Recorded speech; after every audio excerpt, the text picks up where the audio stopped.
Paix et joie, mes frères et sœurs dans la foi chrétienne. Je voudrais en ce jour partager mon témoignage sous forme d'exhortation avec vous, si vous me le permettez. Un début d'après-midi, assise tranquillement, j'entends une voix me dire « Tu ne me connais pas ». Cela m'a bien sûr intriguée et je me suis demandé pourquoi cette voix me dit « Tu ne me connais pas ». Je vous épargne certains détails, mais aujourd'hui, je puis affirmer avec certitude que c'est Jésus-Christ qui m'avait parlé ce jour-là. Alors, pour comprendre, j'ai pris mon dictionnaire et j'ai regardé la définition du verbe connaître. Permettez que je vous lise la définition. Connaître veut dire être au courant de son existence, en avoir entendu parler, l'avoir déjà rencontré, mais ne pas être en relation avec lui. Et là, l'Esprit Saint me donne de comprendre la parole reçue. L'Esprit Saint me donne de réaliser que je connais l'existence de Jésus, j'ai déjà entendu parler de lui, je l'ai déjà rencontré et je vais vous dire pourquoi tout à l'heure. La suite de la définition, c'est « mais ne pas être en relation avec lui ». Et là, j'ai tout compris. Car mais, qui est une conjonction de coordination, marque une opposition. Le message était donc clair. Je n'étais pas dans une relation avec le Christ. Et pourtant, je suis baptisée depuis mon enfance. Je vais à la messe, je communie, je prie le rosaire, je jeûne, je vais à l'adoration, je me confesse, je suis mariée à l'église. Comment puis-je donc ne pas connaître le Christ? Mon frère, ma sœur, connaître le Christ, c'est l'avoir rencontré, expérimenté, puis demeurer dans une relation avec lui. Comment puis-je demeurer dans une relation avec quelqu'un que je ne connais pas? Alors j'ai commencé par lire la Bible en entier. Entre parenthèses, pour rigoler un peu, je faisais toutes sortes de prières qui me prenaient beaucoup de temps, mais j'accordais peu de temps à la lecture de la parole de Dieu.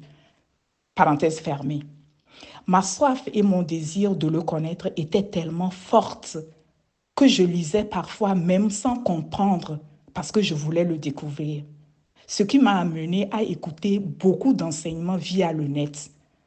Cependant, parfois, il m'arrivait de tomber sur des enseignements qui semblaient me captiver, mais qui finissaient mal parce que certains serviteurs et servantes de Dieu que j'écoutais finissaient leur prêche par insulter la Vierge Marie et cela m'attristait énormément.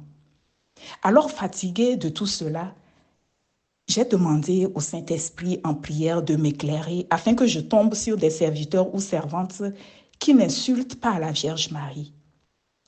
C'est ainsi que, chemin faisant, je reçois sur mon portable une vidéo et aujourd'hui, je puis le dire, c'était une vidéo du frère Ange-Marie. Et je m'aperçois d'une image de la Vierge Marie derrière lui. Et là, je me suis sentie soulagée et je me suis dit, à haute voix, voici un serviteur qui ne parlera pas mal de la Vierge Marie. Je me suis abonnée directement avant même d'écouter l'enseignement. C'était comme si le Saint-Esprit me poussait à écouter ses enseignements et à m'approcher de ce serviteur. J'avais la sensation que le visage de ce serviteur m'était familier, comme si je le connaissais depuis des années et pourtant je ne l'avais jamais vu auparavant. Je ne le connaissais pas. Là, je me suis mise à écouter un premier enseignement, puis un deuxième, un troisième, ainsi de suite. Je vous passe des détails. À un moment donné, après quelques mois d'écoute, je trouvais atypiques les enseignements de ce serviteur. C'était différent de ce que j'avais l'habitude d'écouter. Sa joie, son sourire, son amour pour Marie m'ont beaucoup touchée et cela donnait envie de s'attacher et d'aimer la parole de Dieu. Alors là, je prends la décision de soutenir ce serviteur par une offrande. Et vous allez découvrir, ça tombe bien, l'amour de Jésus au travers de la miséricorde, puisque nous venons de terminer les enseignements sur la miséricorde divine.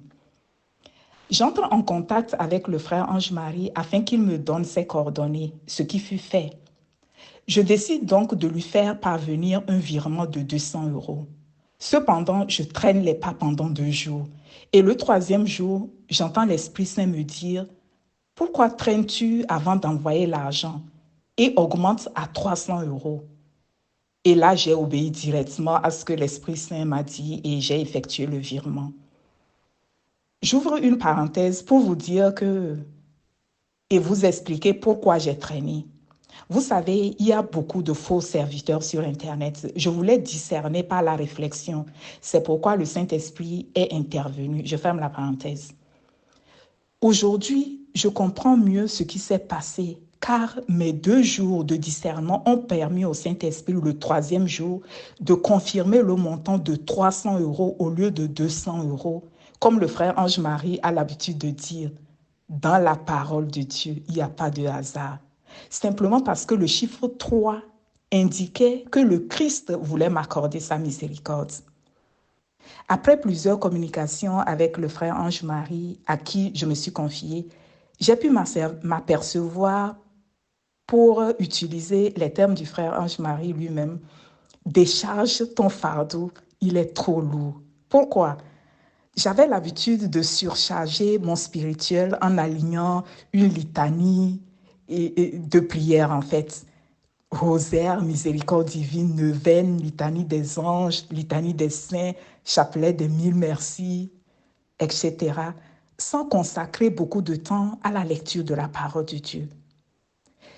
Pas que ces prières sont mauvaises, mais on peut en faire une mauvaise utilisation si on y prend garde.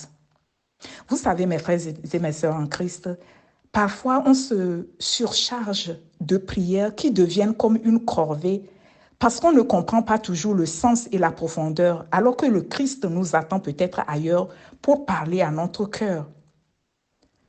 Subtilement, le frère Ange-Marie m'a fait comprendre que je devrais inverser la tendance, c'est-à-dire consacrer plus de temps à la lecture de la parole de Dieu qu'à toutes ces prières qui devenaient un fardeau pesant. À vrai dire, je me suis sentie très soulagée, comme si effectivement un poids venait de m'être enlevé. En suivant les instructions du frère Ange-Marie, j'ai fini par comprendre beaucoup de choses. Par exemple, moi qui pensais soutenir par mon offrande le frère Ange-Marie, je me suis aperçue que le Christ a utilisé le frère Ange-Marie comme Philippe pour me sauver de mon manque de connaissance de la parole de Dieu. Notre rencontre était donc arrêtée d'avance dans les lieux célestes. Puis Dieu avait besoin de moi comme un instrument au travers de la mission qu'il a accordée au frère Ange-Marie. Aujourd'hui, je partage la parole de Dieu au travers de cette chaîne qui est devenue notre maison à tous. Quel amour de Jésus pour moi. Jamais je n'aurais imaginé prêcher la parole de Dieu dans ma vie au regard de peu de connaissances que j'avais. Béni soit le nom de Jésus-Christ. Et tout cela a lieu juste au travers d'une offrande. Je confirme donc que derrière une offrande se trouve la miséricorde de Dieu. Nos échanges couplés à ma lecture assidue de la parole de Dieu m'ont permis de mieux comprendre mes songes et mes révélations. Le manque de connaissance de la parole de Dieu m'avait souvent amené à des interprétations erronées des messages de l'Esprit Saint. J'ai pu comprendre que par la parole de Dieu, le frère Ange-Marie était capable de décortiquer un songe ou une révélation. Et aujourd'hui, j'emprunte le même chemin et mes messages sont clairs. Je voudrais conclure en vous disant qu'au travers des enseignements du frère Ange-Marie, ma connaissance s'est accrue. Ma soif d'aller toujours plus loin dans la lecture et la compréhension de la parole de Dieu m'a permis au travers de nos échanges de m'apercevoir que Dieu avait un projet merveilleux pour moi depuis mon enfance, en dépit de tous mes péchés. Il s'est toujours glorifié dans ma vie. Pour preuve, je suis venue en Allemagne sans aucune dépense, excepté mon passeport que j'ai dû financer de moi-même. Dieu s'est occupé de tout. Visa, billets, séjour, hébergement, jusqu'à la nationalité, et j'en passe. C'est pourquoi je voudrais témoigner de ma gratitude infinie à l'égard de Dieu le Père et le Fils et le Saint-Esprit, sans oublier notre marraine spirituelle, Notre-Dame de la Leche, ainsi que tous les saints anges. je voudrais dire un grand merci au frère Ange-Marie qui a bien voulu m'écouter, m'accompagner, me soutenir et m'accueillir dans l'œuvre que Dieu lui a confiée. Merci pour le temps accordé, pour ta patience, tes conseils. Merci de m'avoir aidé à entrer dans une relation avec le Christ qui a fait de nous aujourd'hui les membres d'une même famille. Que Dieu te bénisse, mon frère. Que le Saint-Esprit nous donne la force d'accomplir notre mission au cœur du ministère qu'il nous a confié pour la gloire de Dieu. Que Dieu vous bénisse et merci pour ce temps que vous m'avez accordé. Et n'oubliez jamais, la parole de Dieu un jour, la parole de Dieu toujours.